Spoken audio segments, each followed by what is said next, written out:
warahmatullahi wabarakatuh. Kami dari kelompok 4 yang beranggotakan Masjid Dongkran dengan NIM 22035810. Saya Nurul Halimah dengan NIM 220359. Hari ini kita akan melakukan praktikum sederhana mengenai hukum kekekalan massa atau yang kita kenal dengan hukum Lavoisier. Sebelum kita memasuki laboratorium, sebaiknya kita menggunakan APD atau alat pelindung diri dengan lengkap. Yang pertama, kita menggunakan masker. Yang kedua, kita menggunakan sarung tangan. Tidak lupa dengan menggunakan jas lab. Dan sebaiknya ketika melakukan praktikum, kita menggunakan sepatu untuk menghindari dari terkenanya bahan-bahan yang berbahaya di laboratorium. Oke, langsung saja kita masuk kepada praktikum yang akan kita lakukan pada hari ini, yaitu mengenai hukum kekekalan massa atau hukum Lavoisier. Baiklah, untuk alat dan bahan yang akan digunakan dalam praktikum hukum Lavoisier atau hukum kekekalan massa, yaitu untuk bahannya pertama ada cuka, kemudian ada soda kue dan balon. Untuk alat yang digunakan sendiri ada kaca arloji, pipet tetes, gelas ukur, Erlenmeyer, dan ada gelas kimia, corong, dan ada spatula. Baiklah, untuk yang pertama yang kita gunakan adalah mengukur cuka yang akan digunakan sebanyak 40 ml menggunakan gelas ukur.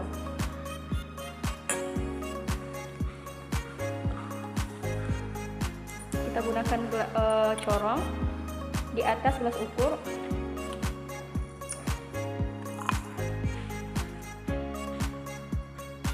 Kemudian diukur sebanyak 40 ml. Namun berhubung gelas ukur yang kita gunakan adalah 20 ml, 25 ml, nanti akan kita lakukan pengukuran sebanyak 2 kali. Nah,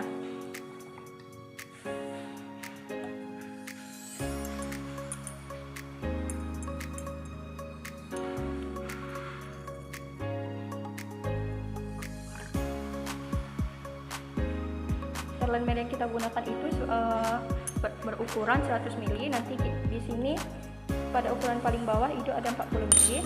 Nanti kita akan paskan sehingga kelaratan cuka itu tepat berada di sekitar 40 ml.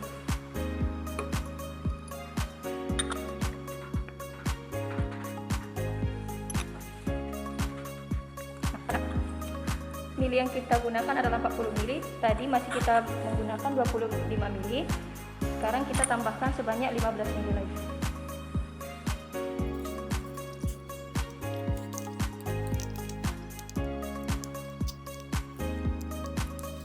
Dan larutan cukanya kita tuangkan pada Erlenmeyer. Baiklah, selanjutnya setelah kita menuangkan cuka ke dalam Erlenmeyer, kemudian kita akan menimbang soda kue sebanyak 2 gram menggunakan kaca arloji. Nah, di sini kita akan menimbang soda kue sebanyak 2 gram. Yang pertama, terlebih dahulu kita menimbang kaca arloji. Nah, di sini kaca arlojinya itu beratnya sekitar 40,65 gram. Kemudian kita akan tambahkan nanti baking soda sehingga nanti massanya di sini akan menjadi 42,65.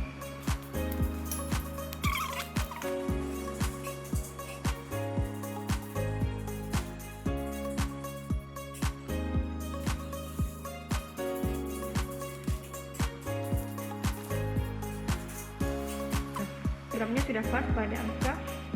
Kemudian kita masukkan baking sodanya ke dalam balon.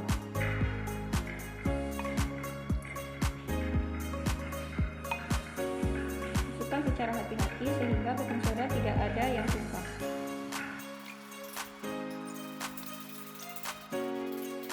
Kita memasukkannya pada balon, kemudian kita akan mengaitkannya pada Erlenmeyer yang sudah terisi oleh cuka.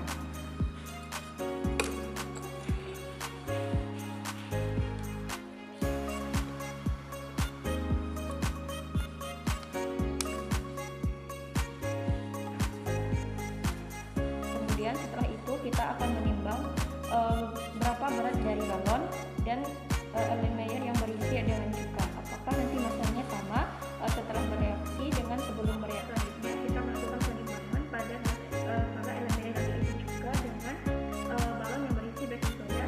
Sebelum dilakukan pereaksian itu beratnya sekitar 117,32 gram. sampaikan, setelah penimbangan kita akan mereaksikan antara soda kue dan asam asetat dengan menuangkan soda kue yang ada dalam galon ke dalam elemen yang berisikan asam asetat.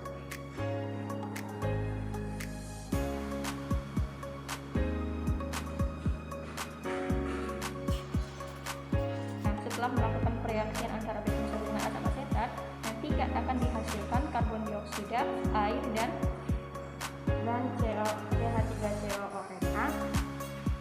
Nah, kenapa terjadi balon ini membesar? Itu di dalamnya ada karbon dioksida. Kita tunggu sampai selesai bereaksi.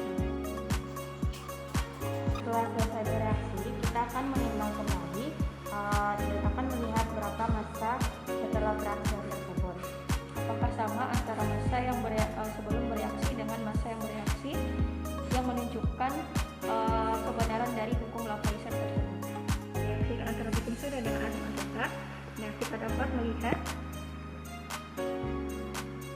berat dari setelah kita mereaksikan antara baking soda dengan asam asetat yang menghasilkan karbon dioksida sehingga balon menggelembung itu sebesar 117,32 gram.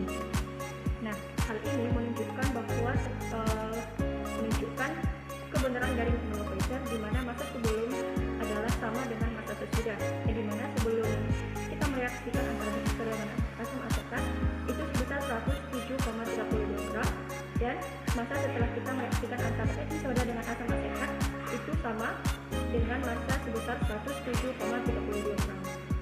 Dan perlu kita ketahui kenapa massa sebelum dan sesudah itu sama, itu harus dilakukan pada wadah yang tertutup.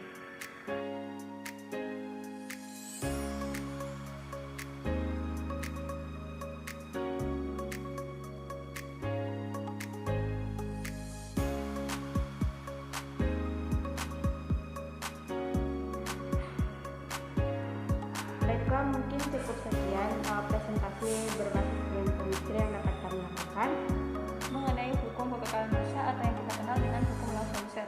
Namun sebelum kita menutup atau menyelesaikan praktikum di laboratorium, kita harus membersihkan terlebih dahulu alat-alat yang kita gunakan. Cukup sekian yang dapat kami sampaikan. Assalamualaikum warahmatullahi wabarakatuh.